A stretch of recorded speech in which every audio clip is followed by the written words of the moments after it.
Hello everyone, let's learn with Manisha में आप सभी का बहुत बहुत स्वागत है।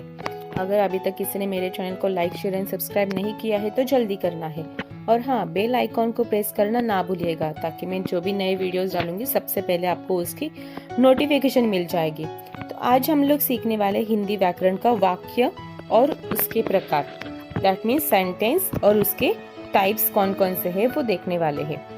तो सबसे पहले देखते हैं वाक्य की परिभाषा। शब्दों का व्यवस्थित रूप जिससे मनुष्य अपने विचारों का आदान प्रदान करता है उसे वाक्य कहते हैं।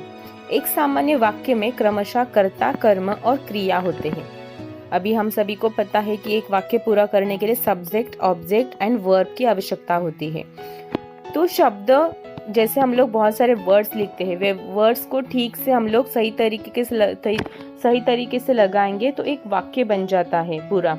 और वो वाक्य हम लोग क्या करते हैं, एक दूसरे को हम लोग वाक्य के थ्रू अपने विचारों को प्रकट करते हैं, यानी आदान और प्रदान करते हैं, उसे वाक्य कहा जाता है। वाक्य के दो भेद होते हैं, एक तो अर्थ के आधार पर वाक्य के भेद और रचना के आधार पर वाक्य के भेद। रचना के आधार पर वाक्य के भेद के तीन प्रकार हैं: सरल वाक्य, संयुक्त वाक्य तथा मिश्रित वाक्य या फिर मिश्र वाक्य।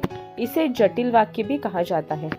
अर्थ के आधार पर वाक्य के भेद है 8: विधानवाचक वाक्य, इच्छावाचक वाक्य, आज्ञावाचक वाक्य, निषेधवाचक वाक्य, प्रश्नवाचक वाक्य, विस्मयादि बोधक वाक्य, संकेतवाचक वाक्य और संदेहवाचक वाक्य। संदेहवाचक वाक्य को संभावनावाचक वाक्य भी कहा जाता है या फिर संभावनार्थक वाक्य भी कहते हैं। इस वीडियो में हम लोग देखने वाले रचना के आधार पर वाक्य के भेद कौन से हैं और उसकी परिभाषा देखने वाले हैं। सबसे पहले साधारण वाक्य देखते हैं। साधारण मतलब ही सरल वाक्य होता है, जिसे हम लोग सिंपल सेंटेंस कहते हैं। ऐसे वाक्य जिसमें केवल एक क्रिया, कर्ता और कर्म में जुड़े होते हैं तो ऐसे वाक्य को साधारण वाक्य कहते हैं। ऐसे अधिकतर वाक्य में एक उद्देश्य तथा एक विधेय आता है। अभी साधारण वाक्य दैट मीन्स क्या होता है, सिंपल सेंटेंस होता है। जैसे उद्देश्य और विधेय किसे कहते हैं? उद्देश्य होता है सब्जेक्ट एंड विधेय होता है प्रेडिकेट। इसके लिए मैं अलग से एक वीडियो भी आपको बना के भेजूंगी। तो जैसे हमें नीचे एक वाक्य दिया हुआ है, देखिए, मोहन दिल्ली में रहता है।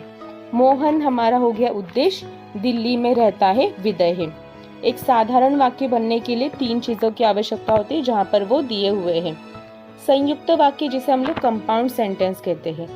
इस प्रकार के वाक्यों में दो या दो से अधिक उपवाक्य मौजूद होते तथा ये वाक्य आपस में किसी समुच्चय बोधकों से जुड़े होते हैं। ऐसे वाक्य संयुक्त वाक्य कहलाते हैं। अभी समुच्चय बोधक आप सभी को मैंने एक भेजा हुआ है, समुच्चय बोधक अव्यय का, जिसमें और, परंतु, किंतु ऐसे बहुत सारी चीजें होती है जिससे दो वाक्य हम लोग जोड़ते हैं, उसे हम लोग संयुक्त वाक्य कहते हैं। अभी जटिल वाक्य मतलब होते हैं मिश्र वाक्य, जिसमें एक उपवाक्य होता है, दूसरा हमारा दूसरा एक वाक्य होता है जो कि उस उपवाक्य पे आश्रित होता है। यानी क्या, उस वाक्य को पूरा करने के लिए उपवाक्य की मतलब दूसरे वाक्य की आवश्यकता होती है, उसे जटिल वाक्य कहा जाता है। जैसे नीचे एक दिया है, देखो उदाहरण, अगर तुम घर पर रहो तो मैं सामान लेने बाजार जाऊंगा। अगर तुम घर पर रहो तो या फिर इसमें क्या हो गया, एक वाक्य अधूरा है तो उसको हमें पूरा करने के लिए आगे के वाक्य की आवश्यकता होता है। तो मैं सामान लेने बाजार जाऊंगा। इसका मतलब ये होता है कि हमें दूसरा एक वाक्य पूरा करने के लिए दूसरे एक वाक्य पर हमें आधारित रहना पड़ता है, आश्रित रहना पड़ता है, तभी हमारा दूसरा वाक्य पूरा होता है। तो उससे हम लोग मिश्र वाक्य कहते हैं। यहाँ पर मैंने चार्ट में आपको एकदम सिंपल तरीके से दिया हुआ है। देखो, सरल वाक्य बनाने के लिए उद्देश्य और विधेय की आवश्यकता होती है, उसे सरल वाक्य कहते हैं। मिश्र वाक्य बनाने के लिए हमें प्रधान उपवाक्य और आश्रित उपवाक्य की जरूरत होती है। और संयुक्त यानी हमें कंपाउंड सेंटेंस बनने के लिए देखो, हमें सूर्योदय हुआ और कुहासा जाता रहा। सरल वाक्य हमें योजक मतलब हम उसको कुछ तो समुच्चय बोधकों से जोड़ते हैं, जिसमें एवं, तथा, या, अथवा, इसलिए, फिर, किंतु, परंतु, लेकिन, पर, अतः ऐसे कई सारे होते हैं और हमें वो जोड़ के ही हम लोग क्या करते हैं, संयुक्त वाक्य बनाते हैं।